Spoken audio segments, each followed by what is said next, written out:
Iwan mo na lang, kapatid.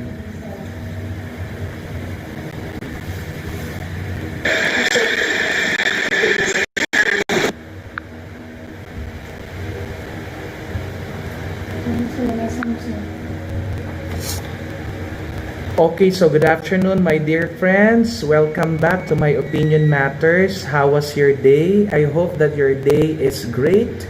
Indeed, it is a very good day, and we thank the Lord for this wonderful day, for keeping us alive, and for making us safe and healthy. And let us continue to pray for our brethren, our neighbors, our friends and loved ones, most especially for those people who are affected directly by the recent Typhoon Rolly in the Bicol region and Catanduanes. And also let us pray still for people, for Filipinos and people around the world who are still suffering due to this COVID-19. So for today discussion, this is actually a topic that is not being talked about, no, on social media, on YouTube, and I would like to share to you this topic. And the topic is entitled "People are affected by your action." Yes, my friends. So today we will give focus and emphasis on actions, diba? Our action, the individual action, the society action, or the action of the society that is being witnessed by us every day. This is something that we were not given any emphasis, no, because for us parang it's already automatic. It is very ordinary to see actions being done by other people in our everyday lives. That is why we need to focus right now that the actions that we are doing, personal actions that we are doing, the collective actions that we are doing, because I believe that these actions that people are doing at present really affect the entire country and can affect the standard of living or the way of life of the individual as well as the family. Now, I remember the important, or this is an interesting adage or saying coming from Socrates, states that the unexamined life is not worth living. So my dear friends, I know that you are familiar with this adage, no, or saying, and Socrates is one of the popular philosophers, no, during Greek period, no, and that was 300, but if I'm not mistaken, that was 300 BCE, before the birth of Jesus Christ. And he mentioned about the unexamined life, okay, and he seconded that unexamined life is not worth living. So what do he mean? What does Socrates mean by unexamined life? Okay, in relation to what we are talking about, action, he refers here, or he is referring here on the actions that we are doing in our life. Because most of the time, people or individual are not conscious of the actions or the words or the things that he is doing in his everyday life. So basically, Socrates is referring to the what we call unconscious actions that we are doing, and the characteristic or the kinds of this action that we are doing to other people and we are doing to our lives. And therefore, we have to look into the kind of actions that we are doing and what is the impact of these actions to us and the impact of this action to other people.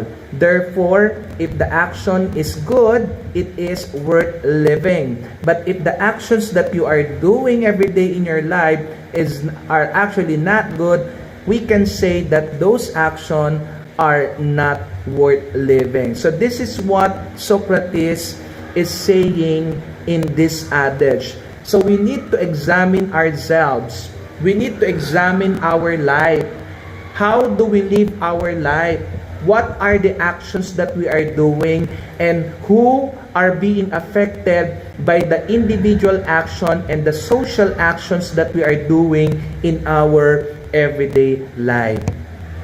So when we talk about human action, okay, because like I said in my introduction, we will focus right now more on the human action. Now, what makes us different from the animals? Animals are just driven by their instinct. If they feel that they are hungry, it is the nature of the animal instinct to look for food. If they feel threatened, it is the animal instinct, no? It is an instinct of animal to defend itself. But that is different when we talk about human action. For what reason? Because in the human action, there is what we call reason. Okay? There is always what we call motive. There is always a reason. There is always a cause. There is always what we call interest on everything that we are doing. And most of the time, we are doing that particular action or things because we would like to satisfy our ends. The end is our goal. It is also our telos in Greek. Telos, end, and goal. So we are driven actually by our ends. We are driven by our reason. According to Talcott, no? Talcott Parson said that motives as part of our action. So it is true that everything that we are doing, our human actions, the actions that we are doing every day, it is always driven, it is always influenced by our personal interests and motives. And that is according to Parson. And therefore, we have to ask ourselves, no, what are our motive? What are our interests? Okay? Whenever we are going to do a particular action for ourselves in our lives and to other people. Okay? Now, when we talk about, in psychology, when you talk about behavior, human behavior. Okay? Let's talk about human behavior. Alright. In the principle of psychoanalytic theory or psychoanalysis, I know you are familiar with this, by Sigmund Freud or Freud. Okay, according to him, our actions, no, our behavior is actually influenced by the past experiences that happened to us. But Sigmund Freud is concerned on the unconscious side. It is the relationship on unconscious and conscious side. And he said that most of the time, our behavior, our action, it is influenced by the past event. But without us knowing consciously that we are doing such action. Diba? To ourselves and to other people. So whatever we are doing right now, it is actually a product of our experiences from the past. And according to Sigmund Freud, in his psychoanalytic theory or principle, okay, there are three what we call stages of human behavior. Okay? And he referred that stages into what we call, the first stages is the id, the second stages is the ego, and the third stages is the superego. Now, the id-ego is more on the unconscious side of the human being. So these are what we call our desires, di ba? This is our desires. These are the id. So what are the things that you are longing for? What are the things that you are desiring in life? So most of the time, there are many people who are acting, who are doing action based on the id, based on the desire. So if you are that kind of person that you are driven by your desires for the flesh, desires for the sex, desires for the money, desires for the power, desires for what we call popularity. So these are desires. And most of the time, these desires are unconsciously done by the people, and it is not rational. You are doing it because you are feeding your desires, and you were not able to successfully manage your desires. So that is the id part. There's no conscience there. There's no rationality on the id stage of a desire. Because what fuels people to do and to engage and to feed their desires is the importance of their personal and self motives and interests, and that will be equated on their personal desires. So according to Sigmund Freud,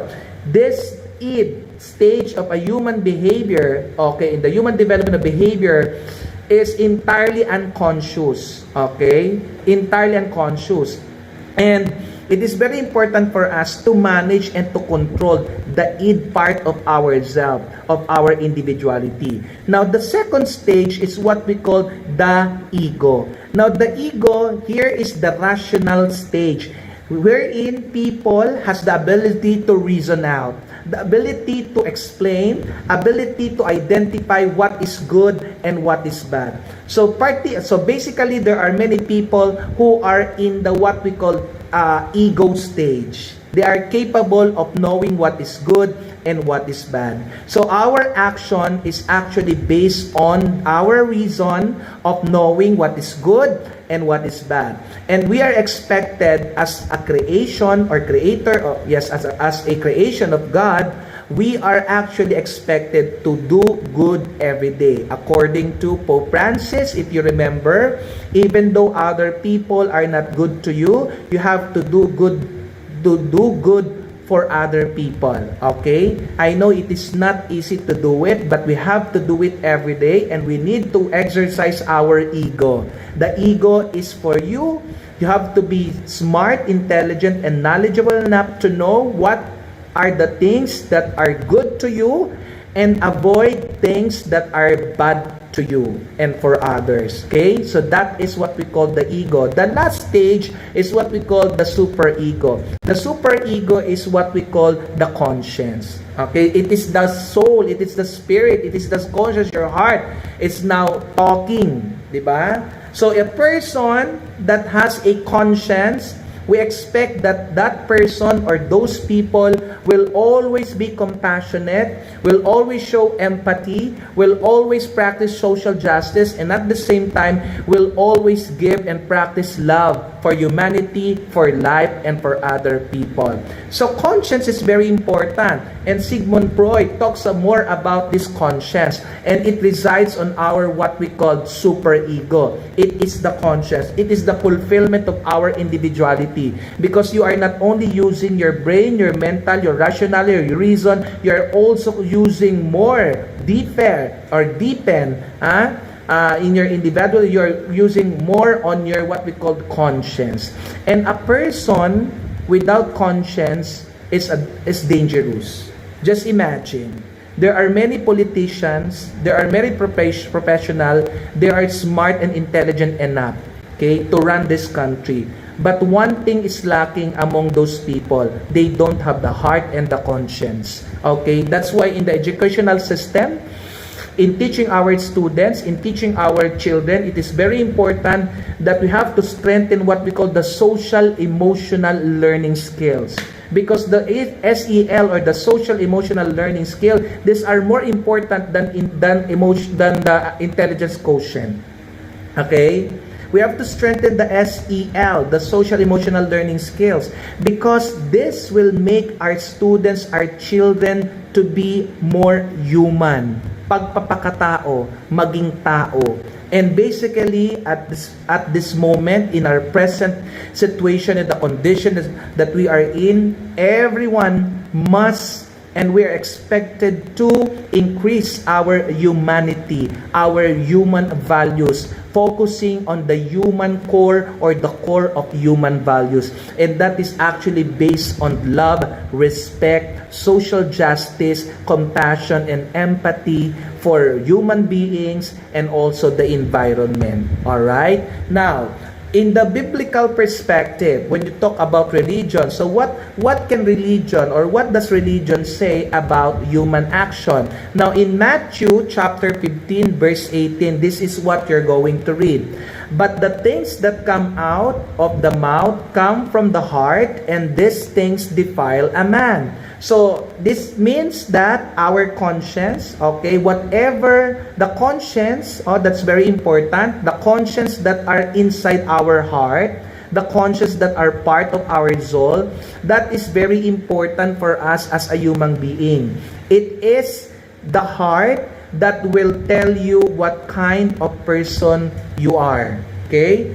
It states here, or it says here, that everything that we are saying, that everything that we are doing, those things are actually the product of our heart. So if your heart is full of love and compassion, we expect that you will become a better or a good individual. But if your heart is full of hatred, your heart is full of anger, rather, hatred, envy, okay, what do you expect? There's nothing good that will come out from your heart. That is why heart is very important. In the formation of our individuality, in the formation of our family, in the formation of this country, we really need to take good care and to really focus on what is in our heart. Like I said a while ago, there are many intelligent people out there. They possess very high intelligence quotients, but they lack emotional conscience. They don't have conscience, rather. They lack emotional quotient, and at the same time, they are very weak in the social emotional learning skills. Okay? So this is very important. This is a reminder for all of us that we need to form to our children the heart and the mind. Okay? We have to balance that. And most of the time, everything that we are going to do or to think in our everyday lives or to other people should be examined, should be should have a reflections, diba? Should be assessed and evaluated, no? If the actions that we're going to do is actually ethical or moral. So that is very important point that we need to establish here. Make sure that all the actions that we're going to do, it is based on the moral accepted values. It is moral. It is ethical. Okay? Because in the society, we are governed, diba, with different norms. So these are the accepted norms or the tradition, customs, culture in the society. And these are actually values that were formed to us when we were young, and we are in the stage of the development of behavior. So these are the important values that were taught to us by our parents, by our loved ones, and our relatives, and also the society, right? I remember the statement given by Aristotle. Aristotle actually is concerned about the goodness of a person, okay? And also Socrates Socrates is also concerned in the goodness of the person. And according to Aristotle, the society, okay, or a person rather, the individual or the people or the person in the society is actually the reflection of the kind of the society and the government a particular country has.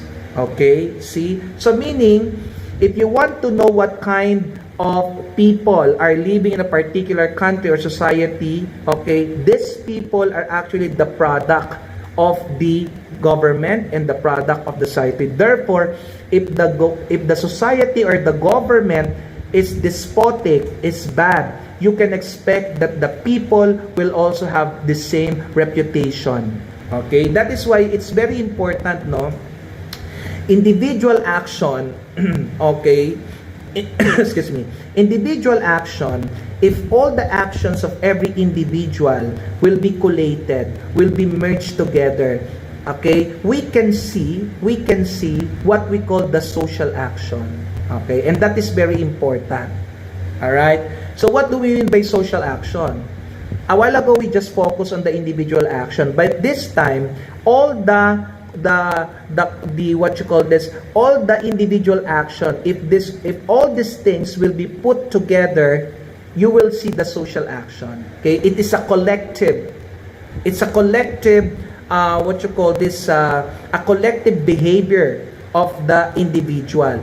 Okay, so that is what you call the social action. That is why in social action, it is very important to know, okay, that how this society, okay, as a whole, reacts on a particular issue or a particular scenario or particular, what you call this, event in the society. Okay, how are we being affected by the problems na brought to us by this COVID-19?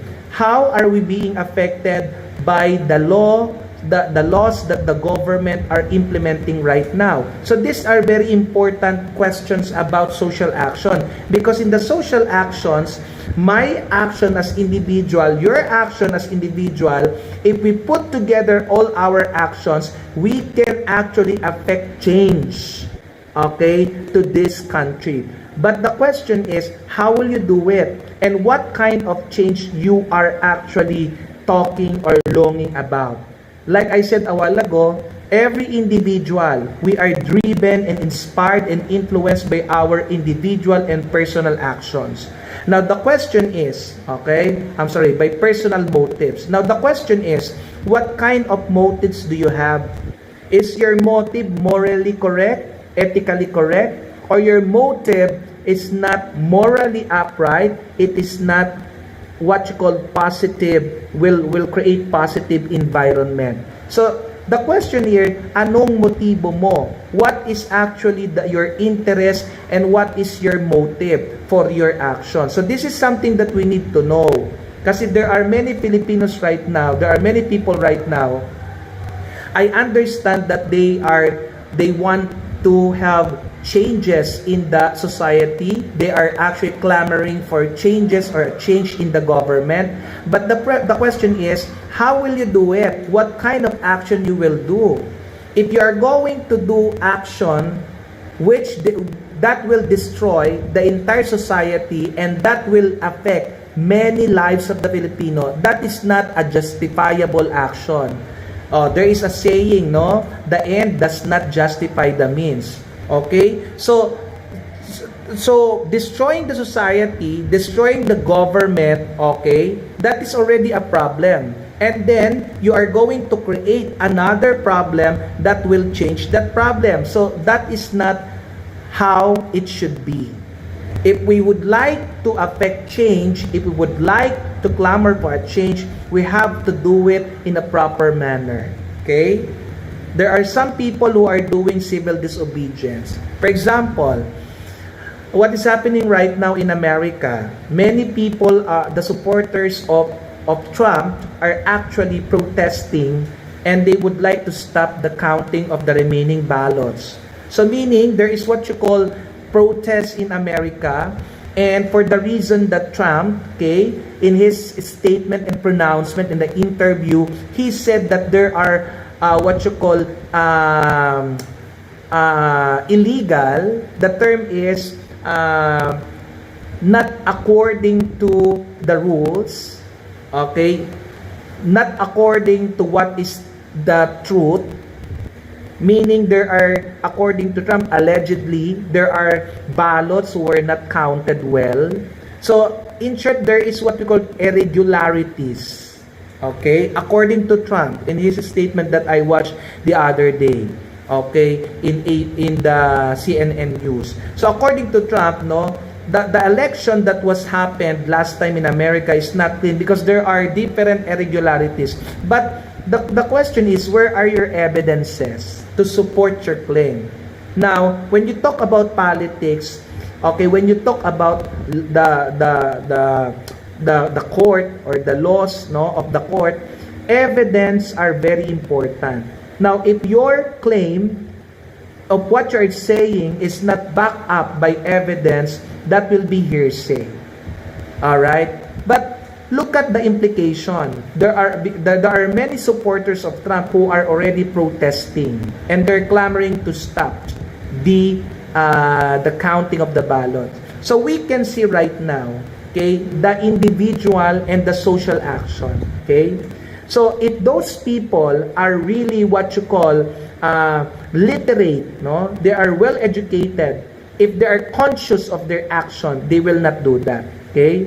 Because if you know, okay, if you are basing your action on the morality, if you are basing your action on the data, if your actions are actually well informed of what is happening, okay, that you can actually make a positive action, and you can actually clamor, or you can actually what you call it, fight for the changes in the government or system. But the problem is there are many people in the world who are blinded by false ideology. These are what we call false political ideology. And we should take good care of ourselves. We should prevent ourselves from being involved, okay? For those people who are promoting false ideology. Because this false ideology will destroy not only our country, our society, but it will actually destroy the entire race and even you. Okay? That is why we have to pay attention right now on the actions of our personal actions, the things that we are doing every day. Because according to Max Weber, okay, our action, whether it is small, whether it is big action, it greatly affects the entire society. So we have to be very careful of our action, and we have to be conscious of our action. Let us always exercise our ego and superego, and let us manage our what we call id. These are the desires of the flesh. These are the desires of our mind, of being materialistic, of always engaging or always longing for material things, power. This is not the kind of life that we would like to have. Okay? Everything on this earth are just passing. There's no permanent on this earth. Even us, time will come that we will leave this earth. Diba? Because we will die. That is why we need to be conscious right now of our action, and make sure that our action should be properly examined. And personal reflections actually is very important. Okay? And we need to educate the people. According to Almond and Powell, political socialization process by which a culture passes down civic values, beliefs, and habits of mind to succeeding generation. This is very important, the process of socialization. And there are different agents of socialization. One, very basic, is the family. It is the family that we first learn what is good and what is bad, what is ugly and what is beautiful. So that is the basic unit of the society. It's the family. So right now, okay, I pray and I urge everyone that we need to strengthen, okay? We need to strengthen the relationship of the members of the family. And we need to strengthen the values. As parents, as adults, it is very important for us to be a role model for our children. That is what I mentioned in the last discussion that I had. So if you have time, you can watch my previous video which I created. There are more than 50 videos on this channel. By the way, you are watching the My Opinion Matters on my YouTube channel. It's John Padillon, and every Saturday I am actually doing a live stream of the different issues and the different current issues, different concerns, no, not only the society but also in the rest of the countries in the world. and different concepts in the social science, no, and that might get your interest. So I hope that you will continue to watch all my videos, and please do share my videos to your friends, loved ones, and to other people, so that we could help many people for the things, the important things that we need to know about our society, politics, social science, and our life. So going back, no, socialization, it is the process that we have to pass the positive culture, the positive religion, the positive tradition, the positive culture, okay? The positive belief. This is a process wherein we train our children, no, for the next generation, so that when all of us will gone already on this world, there will be someone who will replace us, who are educated, who are morally upright and God-fearing. So this is very important, the role of the parents in shaping their children, because their children, if they are what you call it, trained properly, we expect that these children, this young adults or young children will become a better citizen in the future. In the Bible, there's a statement said that train up the children the way they should go, and when they grow old, they will not depart from it. It's in the Bible. So it's very important for the parents to be a role model.